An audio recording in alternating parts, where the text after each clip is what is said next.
Welcome.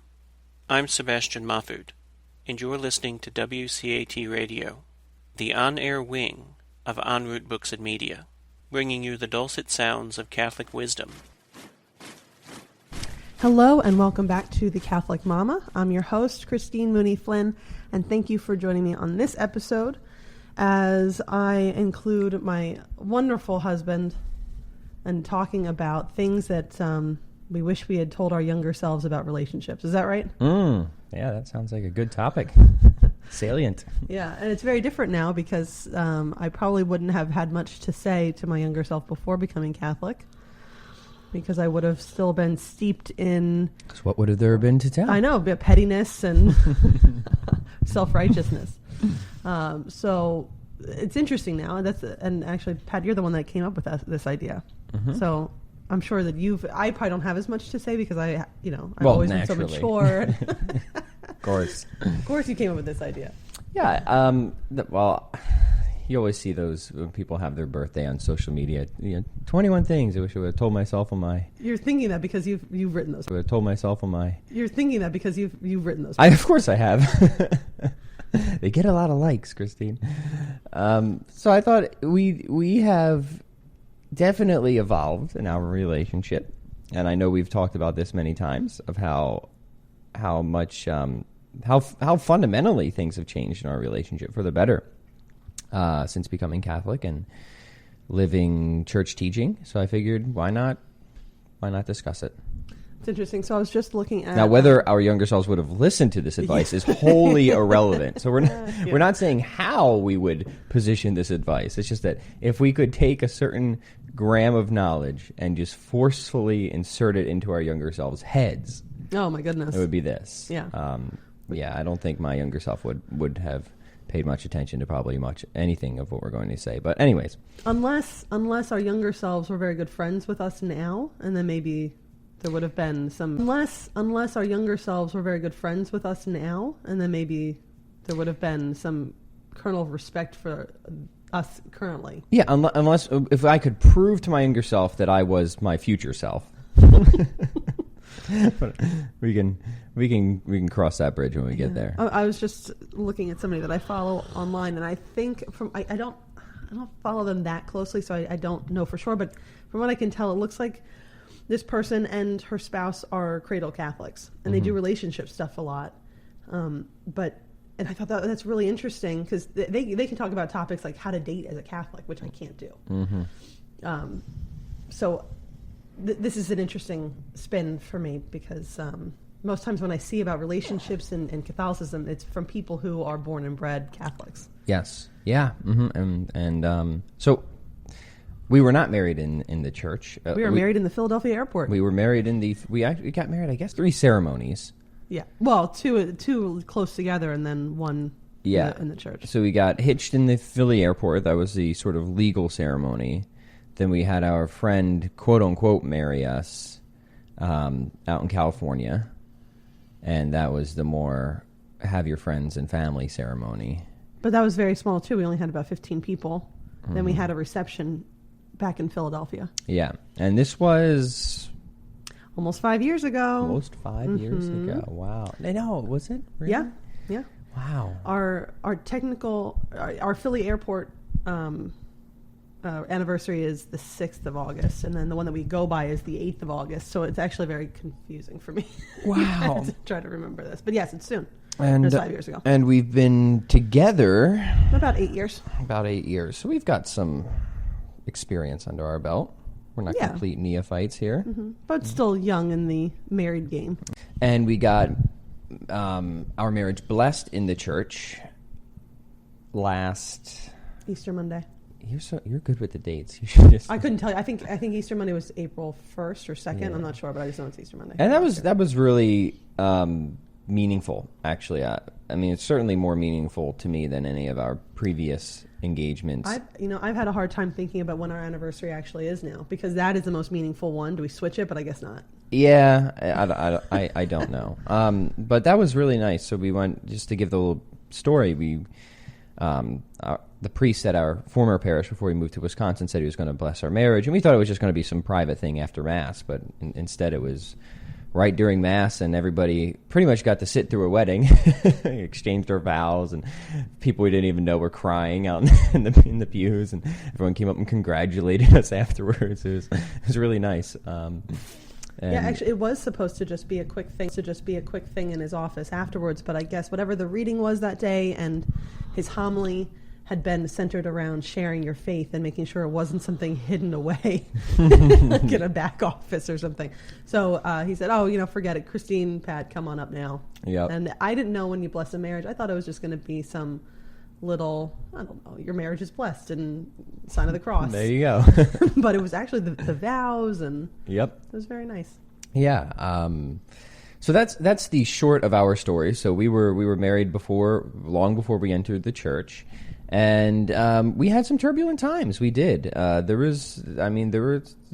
were times there where we said, like, we really didn't have much in common. We really didn't have much to talk about.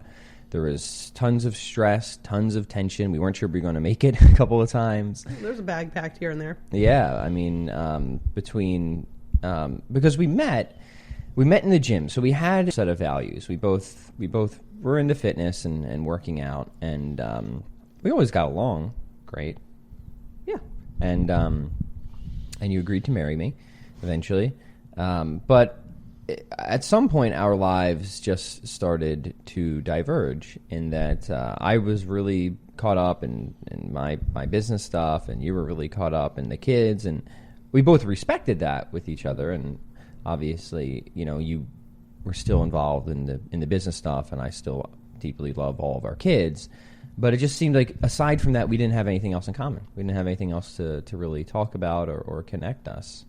And I think that's something that our conversion saved us from, ultimately. I don't know if you have anything else you want to add about that. But yeah, I remember years ago, I don't know how old I was, a kid still, my best friend's mom had said something about stay connected with your spouse, because once the kids grow up and leave, you don't have the kids anymore. You just have you and your spouse. Mm-hmm. But I knew that, and I understood it.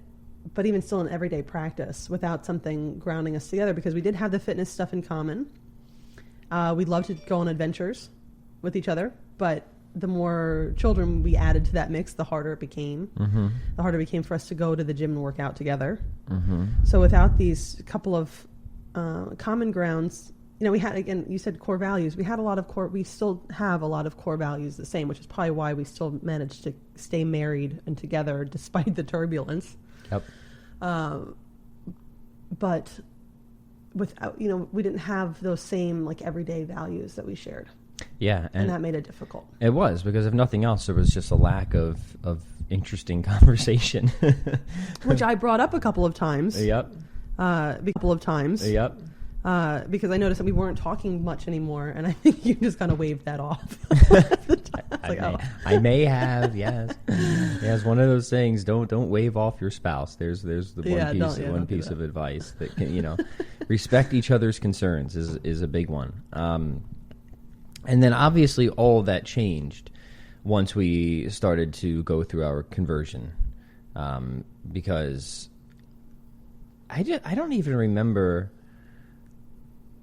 I mean, because we just haven't stopped talking about everything since, and the church has opened up this rich new world to us that, and also sanctified our relationship. Yes, yeah, and the whole thing of grace being, marriage being grace conferring is absolutely true. There's absolutely no doubt about that.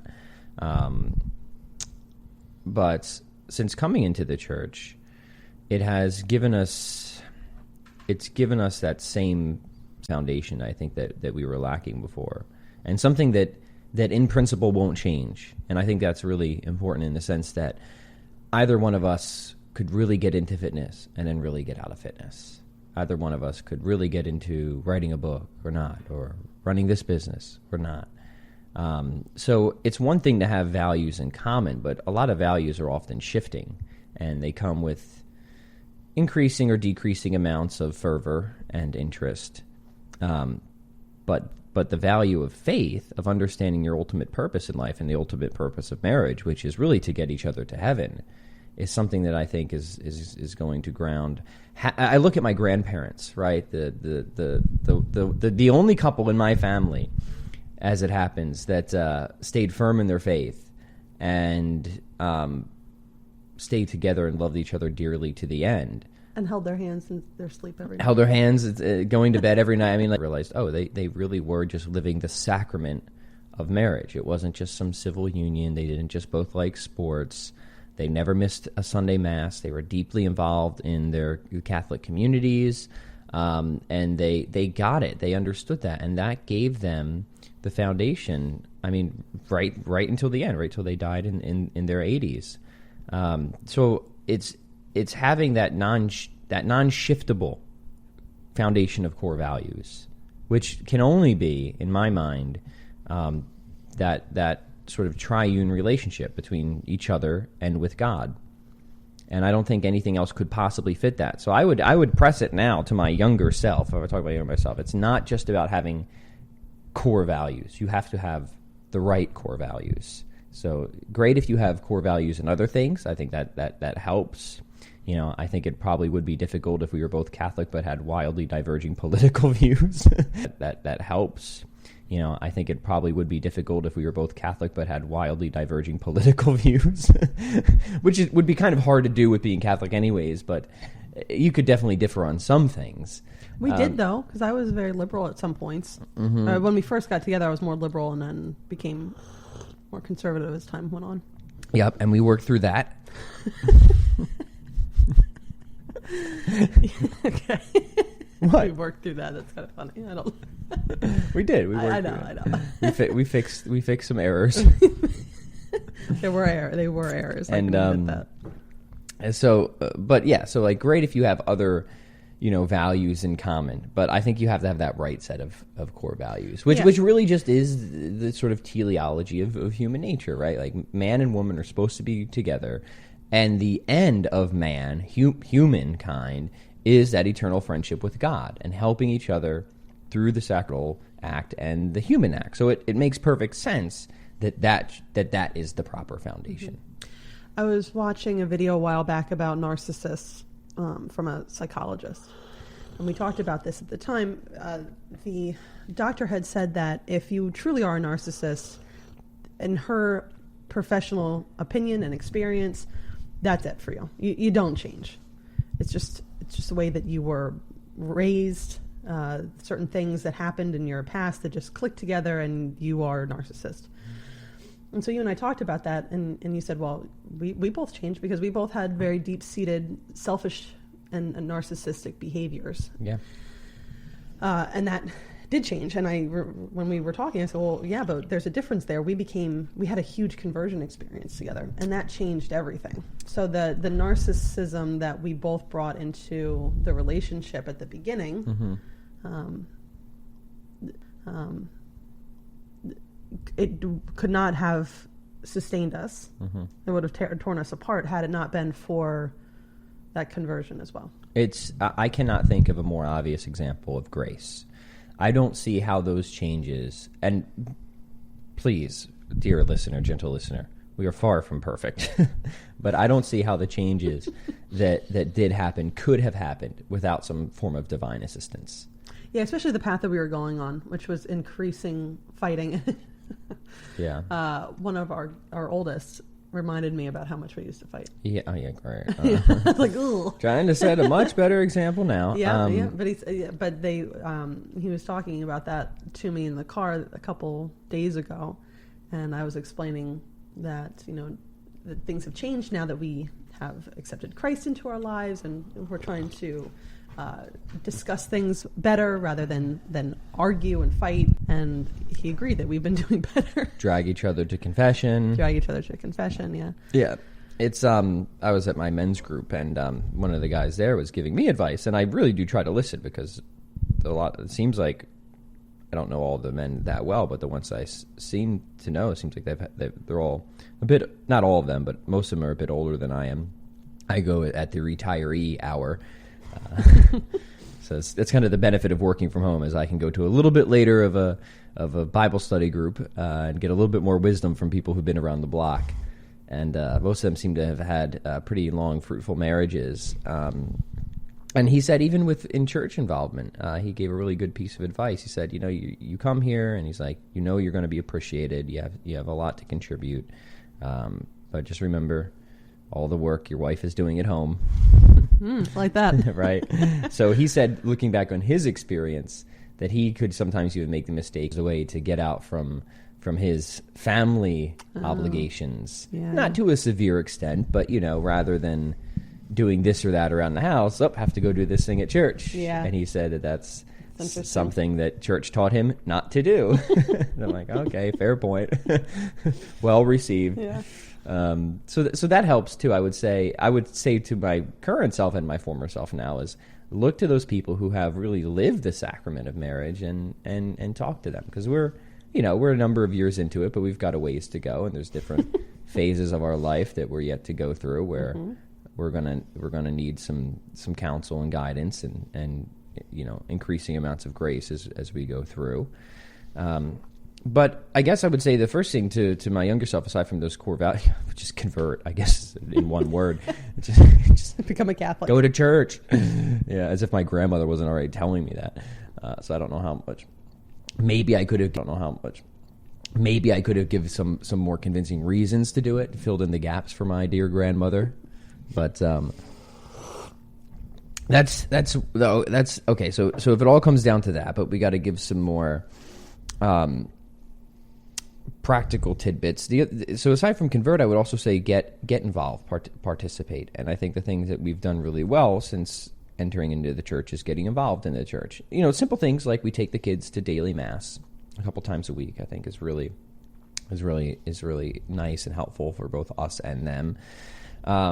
But also, I would say giving each other time to live the faith without a bunch of little screaming monkeys crawling all over you. And that includes you making sure that you have your time to go to mass and confession, and I take care of the rugrats and things like that. It seems to be very restorative. And you, of course, give me tons of time. It's definitely asymmetrical. I'm not going to deny that. And I have my men's group, and so we have the times where we're apart for our spiritual life and our involvement, and we have the times when we're together. And I think that is. Actually, it's more than that. Because we have time apart, we have time as a couple occasionally, and then we have time as a family. Like today, we're going to be going to mass, just the two of us, and that's very. It's so different and so nice. The luxury of this podcast is brought to you by grandparent babysitters. So, thank you. Yeah, our kids are 2 blocks down the street at my dad's. Having a slumber party. So. Okay, so that is good advice. I would tell my former self one of the first things is that a relationship, and marriage is not a contract but a covenant. Because holding the and knowing that I could take it, threatening to take it away and leave, or that's it. So that is not something that you can just wield as a weapon in an argument. That either yourself, now that we are joined together, I cannot take myself away, and I can't take the marriage away, and not using that as a tool. Yeah. Another thing I will say, which I think I've always been somewhat good at, but I think I've done. We'll see. What are you going to say? Better. Is quick to forgiveness. Oh yeah, you are good at that. You're much better than I am, but I think I've gotten better. You have only because you forced me to. You have gotten a lot better, but I couldn't force you to. Something worked inside of you. Yeah. But I think I've gotten even better in the sense that I was quick to forgive things that didn't bother me too much. But I think instances where I've really prayed and said, God, help me let this thing go, because I know it's really not a thing at all. And I don't see myself having been able to do that without prayer before. So I think that's important. Your temper tantrum the other days. Yeah. How about that? You're driving home, and Christine reminded me of this instance. She said, just very offhand, she said, "Oh yeah, I was talking to your sister. Remember when you were having your temper tantrum?" And I says to myself, "When was this?"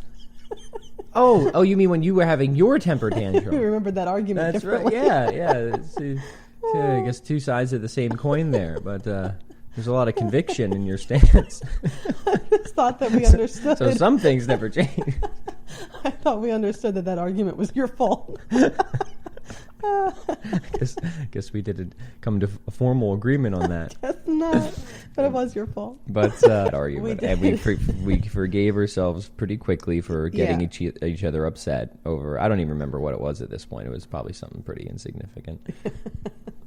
I think I remember, but that brings to another point. Is scorekeeping. It's not about scoring points. Yeah, it's not about So. Not rehashing old arguments in the midst of a fresh one, and not keeping score. Bringing up 10 years worth of wrongdoing and misdemeanors in a marriage. A guy I used to work with said the worst fight him and his wife ever had together started because they were shopping for microwaves. And it just devolved into, your family does this. I hate that your mother does that. And it went just down like your Uncle Steve. Just went down this rabbit hole. And so it's very important. And I've learned now, and I would say this is something, all these things, that is something I knew, you read about that in some, and I would say this is something, all these things, that is something I knew, you read about that in some stupid magazine about things not to do with your boyfriend or spouse or whatever. Mm-hmm. But it's really hard to live all that stuff. Any of the advice that my parents gave me growing up, or that I would see, because my parents have been married for 42 years next month. I would. That's great. How many? I don't know very many people of my age who have parents who've been married that long still. Not I. Yep. So most of my friends, their parents split during I feel like it was all the rage. Yep. The 60s to the 90s. But everything that my parents would say, or anything I would see from my parents, that they would argue, but they never, my dad wasn't getting kicked out or anything like that, or they didn't have a lot in common, but they had core values.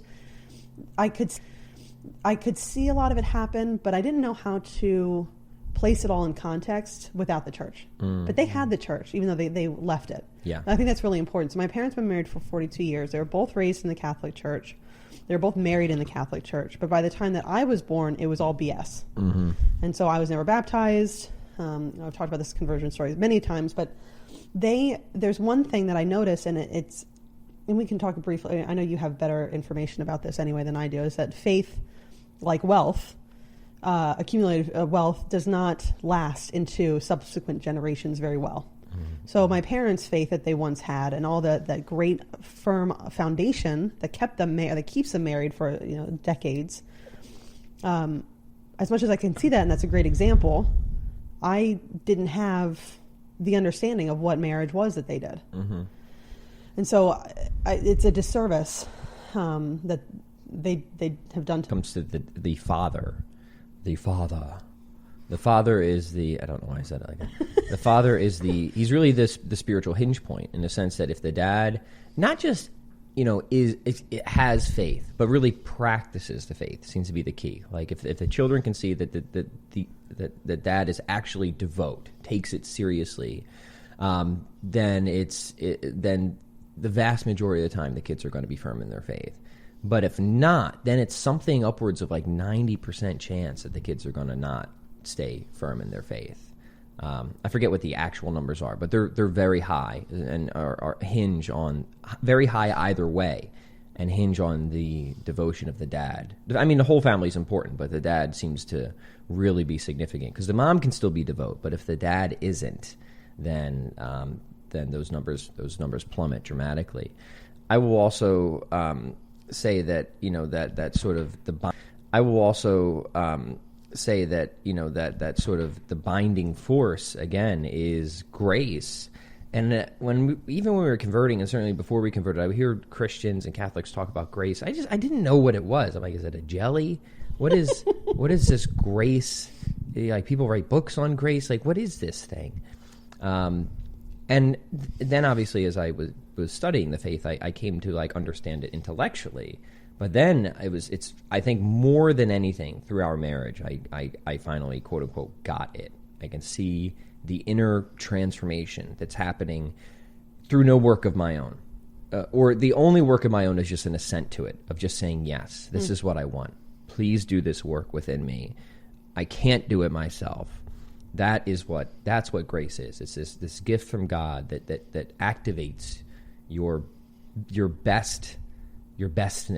Right. It's your willing acceptance. Your bestness. Right. It's your willing acceptance. Yeah. Of something that is far beyond what we can do ourselves. Yeah, and it's just funny. It really is something that the grace was like one of the most mysterious aspects of the faith, certainly coming in.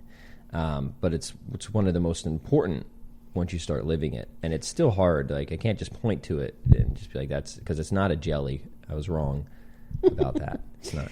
Well, I mean, years ago, I remember reading a story or hearing something about newlyweds that they put a cross above their bed. And at the time I was like, oh, that's a bit serious. It's a bit much. Why would you want to do that? Why would anybody want to look at a crucifix, above their wedding bed, their bed? That's so bizarre. And now I get it, though. Mm-hmm. That is so important that Christ is that third person in a relationship. But I just got an email. I'm on some email list, and I don't remember who sent it. I think we got on a number of the same email list. I think it's because we signed a couple petitions. Yeah, petitions. Did you open that email? I skimmed it. So it's a country it was in Western Europe, I think. I think it's a city in Bosnia. Okay. Or Croatia, but I think Bosnia. Oh, it's a city, yeah. It's not a country. Yeah. And it's almost 100% Catholic. Mm-hmm. But among the Catholics there is no divorce. Yeah. And one of they throughout in the marriage, the wedding ceremony itself, there is the man and the woman, put their hands on the crucifix. It's the one that they're going to keep and display in their homes, but it binds them to each other and to Christ. Yeah. In the ceremony. And I think that's the only reason I bring that up is because it is Bosnia, so they've managed to stay Catholic. If this is all accurate, the fact that they managed to stay Catholic in a country that has been overrun by atheists as well as hundreds of years ago Muslims as well. There's something accurate. We might not have the city right, but we can do a follow up on that. I was fascinated looking into that, and I think if anything else, it goes to show, and we can look through history and see this is true, is that the sacrament of marriage is not only possible, it's beautiful. It's not only possible, but it's beautiful. And I think the great lie of our time is that things aren't meant to last, or it's too hard, or you can't do it. And people were stuck in loveless, abusive marriages up until the revolution of divorce. Yes. In the 50s and 60s. And it's total baloney. It's just abject nonsense. It's not to say that bad, abusive relationships can't go on. And the church is very reasonable. And in the case of extreme situations, they allow for separation. But when you think of it, all comes down to the word love and the commitment that you're making. And I think that the way that our modern culture sees love is just a nice warm feeling that you have when you're around somebody else. And that's not what love really means. Love means willing the good of the other. So you're making like you said, it's not a contract, it's a covenant. It's higher, it's a sacrament. To will the good of somebody else. And it's no different than if you were for your kids when they're rebellious teenagers. Even if they turn their back on you, insult you, make fun of you to their friends, try to will the bad for you in any way, you just continually will their good. And that's good for you because that's increasing your actualization of love. That is soul building for you. To be able to continually love somebody no matter what is exactly what Christ did for us. And that's the beauty of the sacrament, that even if you're in this kind of extreme situation where you're not getting it in return, you're not getting that reciprocity, you are becoming saint-like in the fact that you keep loving the other person. But as it so happens, when you actually do that to other people, it's transformative to them as well. They do tend to love you back. And so it's this thing that sort of that feeds itself and builds itself up. So I just completely reject the idea that people say it's too much, it's too hard work, and it just trivializes marriage. We were talking about this last night, that with divorce culture, knowing that there's always a way out if you want it, like, it just doesn't mean anything anymore. Like, why even bother? Why even bother calling it a marriage to begin with? Just call it what it is. Call it some type of civil union, because that is what it is. And looking back, that's what we had. We had a civil union before. And okay, that's fine, that's neat, but you're really just saying, it's not till death do we part. It's until you make me mad, frustrated, until you get on my nerves enough do we part, or until money gets tight enough do we part, or until things get way over the top with the kids do we part. The whole idea of marriage not being this sacramental union, I think just makes it so trivial that it's you just kind of have to go, well, what's the point? And I even look back when we did it, and I say, well, what's the point? And the point was that I more than anything, there's our train. more than anything, I think it was the same thing. Like, I really I definitely loved you, but I really liked the feelings I got when I was around you. And now it's much more than that. It's even if all my feelings went away, which I hope and pray they don't. But even if they did, it wouldn't change anything. Mm-hmm. It wouldn't change anything. Yeah, a couple of notes when you said how we use love in our modern culture. It's a failing of the English language as well, because we only have one word that we use for love across any relationship, whether that's parent-child, spouses, how you feel about your father, mother, friends, coffee. So it's confusing because and then if you read the Bible, there's just one translation of that word into LOVE. So it does a disservice to the seriousness and the gravity of love in the sense of a marriage and a covenant and a sacrament. Yeah. Secondly, the way that in the Old Testament, God talks about his covenant with his people as a marriage. And the way that we talk that Christ is the bridegroom and his bride is the church. And marriage is seen as something much bigger than just two people who have nice feelings for one another. Mm-hmm. And may want to have kids someday, or maybe just want to have a dog or whatever else. Mm-hmm. Travel to Italy. So if you just look at it and look at the biblically historical context that marriage has been spoken about, not even looking at what Christ himself said about marriage. Brought up last night was that you can look at what Paul said in certain letters and be like, well, that's just him talking in a certain age and to a certain audience, but you can't say that about Christ. And mm-hmm. Christ was very clear about his concept of marriage and how remarriage was impossible. Mm-hmm. But in the Bible itself, just looking at how God relates to his people, it is as a marriage. And you can't just say marriage means nothing. We can, I want a new sexual partner. I don't like that they got fat and I didn't. I'm still really into fitness or whatever it is. And I resent it. Yeah, it's much. There needs to be a really, really, really good reason, and very few of us have that. Yeah, because look at how God never resents us. Continually through the history of our religion, it's been one abysmal human failure to uphold that covenant with God after another, and he continually keeps coming back. We have a very faithful spouse to will our good, despite how, and that I think is the right model for what marriage is supposed to be. Yeah, very good. Take that, younger self. Yeah, and there's also, if you look, there's plenty of saints. I mean, we have thousands of saints, but there's plenty of them who became saintly and holy because of their difficult marriages, right? Saint Rita is one. Who else? I'm scrolling through because I was just remembering Saint Adelaide. These are all people who had difficult marriages, but they became saints because of it. Yeah. Not in spite of it, but because of it. And there is, difficult marriages, especially abusive marriages, are obviously something that's to be deeply lamented and prayed about, and you want to get all the help that you can, but in any points of suffering in life, there are opportunities for holiness. That's the point. And so important. I mean, we've already talked about this. It's like, oh boy, our kids, like, let's start praying now that, they get a spouse who is deep in their faith and they can support each other in that, because, I mean, we got lucky. I mean, God's providence led us to where we are. But if that didn't happen, or if one of us had the conversion and the other didn't, I don't know. I don't know what it would have been like. I don't know. Yeah, but I mean, thankfully we don't have to think too much about it. Yeah, and many divorces. In many divorces, the women wanted the divorce more than the man, and there are the ones who don't want to be divorced at all, but their spouse just up and left them. Mm-hmm. But you know, there's a difference between, you know, not getting along with your spouse or having some sticky points versus abuse. Mm-hmm. I mean, that's a very clear difference. But even looking at that, abuse at the hands of a spouse, it's only 9%. Mm-hmm. So and divorce rates are much higher than that. Yeah.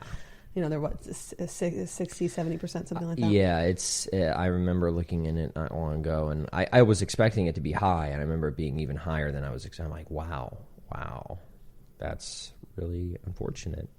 And of course, you know, this is a whole episode on its own, but there have been disastrous economic and societal consequences because of what that's done to the family unit. But we'll save that for another conversation. Yep, and for that, I'm reading a book called The Sexual State by Jennifer Morse, PhD, who has especially done a lot of work and research in divorce. Mm-hmm. So any of the statistics I just threw out were from her book. Yeah. It is an interesting read. But for now, we must prepare for Mass. Yes, we know. Yes. So mostly, I think you're right to sum it up as convert. But for me personally, I had a lot of... dummy. Yeah. I convert. But for me personally, I had convert, a lot of... dummy. Yeah. I personally just had a lot of narcissistic tendencies, pettiness, an unwillingness or inability to forgive. I've always been slow to forgive. Quick to anger, slow to forgive. Maybe it's got quarter Italian. Maybe that's it. Not all bad. You see Mother Angelica with her. I know. But she talks about preaches forgiveness all the time. So, so there are certain things that, but if you know anything that we've said, it's really been a change in ourselves, not in our other half. I guess, yeah, and I guess the last thing I will say, and this will be the last thing, is that you don't have to do it alone, and you're not supposed to. And I don't just mean having other friends, family, and couples, and all that's important, having a community, but having God there to help apply that binding force to help give you that grace. That binding force to help give you that grace. That's how marriage is supposed to work. So don't try to do it alone. Yeah. I mean, the end. Yeah. Okay. Yeah. So we got in an argument the other day, and I was very upset, and I prayed for you and for myself, because it wasn't just like, you know, like, God, make him realize that he's wrong. You know, show this idiot. Yeah. It wasn't that. It was praying for us individually and us as a couple. And I got to say, it made me get over my upsetness much faster than it normally would have. And this is going to be the last thing I'm going to say. Okay.